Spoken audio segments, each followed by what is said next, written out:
کہتے ہیں تعویذ دیجیے حضرت، کاروبار میں تنگی ہے، بیٹی کو رشتہ نہیں آتا۔ میں نے کہا ہم سے بہتر تعویذ لکھنے والے قبروں میں سو رہے ہیں جو صدیوں پہلے آئے تھے، ان کی نگاہی تعویذ تھی، لیکن پہلے اتنے تعویذ نہیں مانگے جاتے تھے جتنے آج مانگے جا رہے ہیں۔ کیوں؟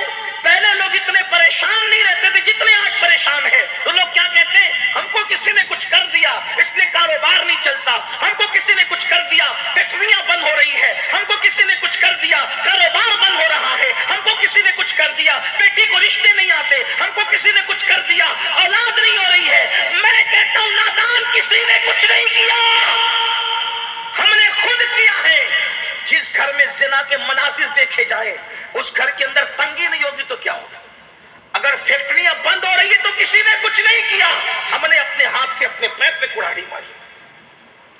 جو قوم خدا کی نافرمانی کرتی ہے اللہ اس کی روزی کو تنگ کر دیتا ہے، اللہ تعالیٰ اس قوم کو تنگ کر دیتا ہے، اس پہ روزی تنگ کر دیتا ہے۔ لوگ کہتے ہیں ہمارے گھر میں عیبی بچے پیدا ہوتے ہیں۔ میں نے کہا دو وجہ آئی حدیث میں عیبی بچے پیدا ہونے کی، اس سے کسی میں شک نہیں کرنا کسی کے عیبی بچہ پیدا ہو جائے، اللہ کا امتحان بھی ہو سکتا ہے، لیکن دو وجہ ہے۔ اللہ کے رسول علیہ السلام فرماتے ہیں کہ جس قوم کے اندر سود عام ہوگا وہاں پاگل پن عام ہوگا، پاگل بچے پیدا ہوں گے، اور جو قوم میں زنا عام ہوگا وہاں لنگڑے لولے بچے پیدا ہوں گے۔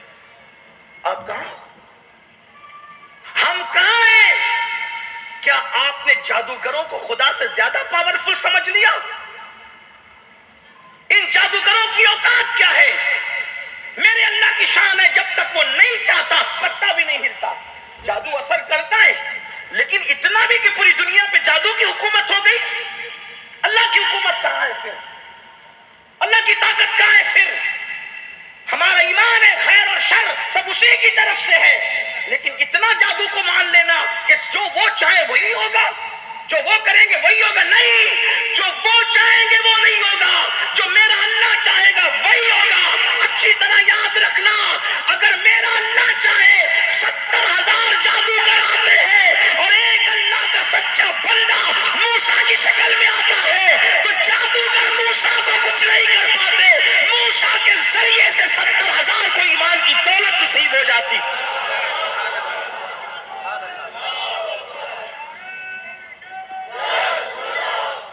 اپنے گھر کی مصیبتوں کا جائزہ لینے کے بعد اپنے اعمال کا بھی تو جائزہ لو،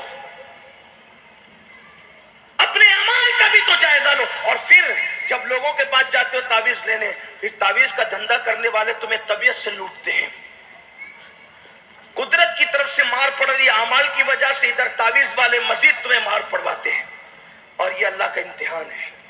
اللہ کے بندو، نماز سے بڑا بھی کوئی تعویذ ہے؟ مجھے بتاؤ تو صحیح، مسلمان ہو مسلمان بنو، یہ جملے تلخ ہیں لیکن یہ تمہاری زندگی خدا کرے بدل دیں۔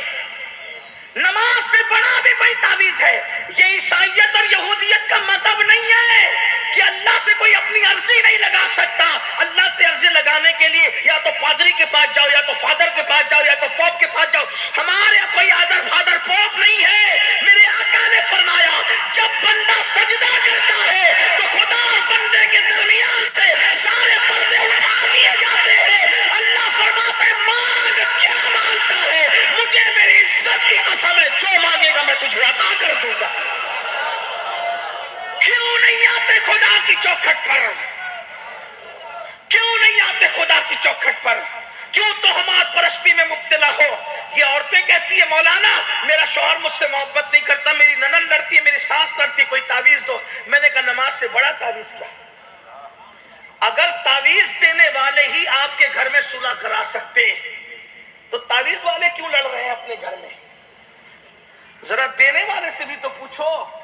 میں سب تعویذ والوں کی بات نہیں کر رہا ہوں، کچھ اللہ والے ہیں ان کی بات نہیں کر رہا، لیکن جو دھندے کرنے بیٹھے، آپ میری بہن جاتی نا بابا ایسا تعویذ تو میرے شوہر کے دل میں میرے لیے پیار پیدا ہو جائے۔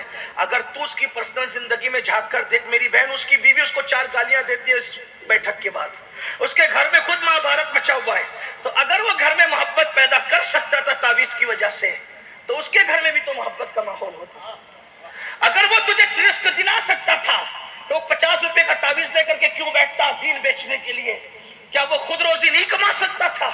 کیا عقل پہ پتھر پڑے ارے رب العزت جیسا خدا تمہارا رب ہے، قاسم نعمت محمد الرسول اللہ جیسا نبی تمہارا نبی قاسم نعمت ہے، خلق کے حاکم ہو تم، رزق کے قاسم ہو تم سے ملا جو ملا تم پہ کروڑوں درود۔ نعرہ تکبیر، نعرہ رسالت، مسلک اعلی حضرت۔ ایسی باتیں کرو تو کہتے ہیں یہ مولویوں کو کیا سمجھتا ہے؟ نہیں، مولویوں کو کچھ نہیں سمجھتا، آپ ہی کو سب کچھ سمجھتا ہے، آپ ہی ہمیں سمجھائیں۔ لوگ کہتے ہیں مولانا برکت نہیں، فیکٹری چلا کے برکت نہیں ہے، مولوی 5,000 روپے لے کر کے شان سے زندگی گزار رہا ہے، فرق کیا ہے؟ آپ کی فیکٹری میں برکت نہیں، اس کو 5,000 میں برکت ہے، فرق کیا ہے؟ گناہ تو کر رہا ہے، وہ گناہ سے محفوظ ہے، اس لیے سکون سے، بس بات اتنی۔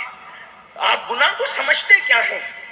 تو اللہ کے بندو، سجدہ ہر مشکل کا علاج، گناہ کو چھوڑ دینا ہر مشکل کا۔ دیکھو تعویذ تو امام حسن نے دیا، ایک شخص آیا بارش نہیں ہو رہی، کہا استغفار پڑھ۔ ایک شخص آیا کمزور اولاد نہیں، استغفار پڑھ۔ کمزور کھیتی کا مسئلہ ہے، کہا استغفار پڑھ۔ سوال 3 تھے، جواب ایک ہی تھا۔ لوگوں نے پوچھا حضور اولاد نہیں استغفار؟ اب دیکھو کسی کو استغفار والا وظیفہ دے گا تو نہیں حضرت آپ ہی کچھ لکھ کے دو، میں نے نہیں کچھ کرنا۔ کیوں؟ میں تو گنہگار ہوں حضرت، اللہ میری کیا سنے گا؟ یہ مایوسی کفر ہے، کفر۔ جب میں خدا کی رحمتیں سوچتا ہوں تو مجھے حیرت ہوتی ہے۔ دیکھو آپ کو ہی بتاتا ہوں، شیطان زندہ ہے کہ مر گیا؟ کچھ معلوم بھی ہے؟ بولو نا بھائی، جو علم ہے بولو تو صحیح، ہے کہ مر گیا؟ ارے مر جاتا تو اتنے فتنے کیوں ہوتے؟ پھر مجھے نماز کی تقریر کی ضرورت کیوں پڑتی؟ صلح سپاٹے کی ضرورت کیوں پڑتی لوگوں کو؟ شیطان ہے کہ مر گیا؟ بولو بھائی، بولو نا، اگر علم میں تو بولو، مر گیا تو مر گیا، تو مجھے ہی بتا دو شیطان کی قبر کہاں ہے پالی والوں؟ بھئی ہے کہ نہیں؟ وہ زندہ ہے، اور کب تک زندہ رہے گا؟ قیامت تک۔ کیوں زندہ رہے گا قیامت تک؟ کیوں؟ اللہ کے نزدیک شیطان سے بڑھ کے کوئی مردود ہے؟ بولو نہیں ہے۔ پھر کیوں زندہ رہے گا؟ زندگی کس نے دی؟ بولو، بولنا پڑے گا، بارش کا اثر ہونے نہیں دیں گے، بولیے۔ شیطان کو زندگی کس نے دی قیامت تک؟ اللہ نے کیوں دی؟ جب اس پہ لعنت کا تاغ ڈال کر اس کو بھگایا جا رہا تھا، اور شیطان نے کہا تھا مولا مجھے تو لعنتی تو قرار دے رہا ہے، لیکن میری بھی ایک فریاد سن لے کہ مجھے قیامت تک مہلت دے، زندہ رکھ قیامت تک۔ میرے اللہ نے کہا جا تجھے زندگی دی، تو اب اس اللہ سے میں کیوں نہ مانگوں جو شیطان جیسے مردود کی فریاد رد نہیں کرتا؟ میں تو اس کے محبوب کا امتی ہوں،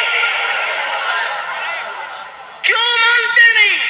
شیطان نے مانگا نا، ملا کہ نہیں ملا؟ جو خدا شیطان کو دے، ذرا سوچو تو صحیح، جو خدا شیطان کو دے اس کو دی، اور کتنی بڑی مہلت دی، قیامت تک زندگی دی۔ آپ کیا سمجھ رہے ہو خدا کی رحمتوں کو؟ ہم نے خدا کی قدر نہیں کی۔ وما قدر اللہ حق قدری، تم نے اللہ کی وہ قدر نہیں کی جو قدر کرنے کا حق تھا۔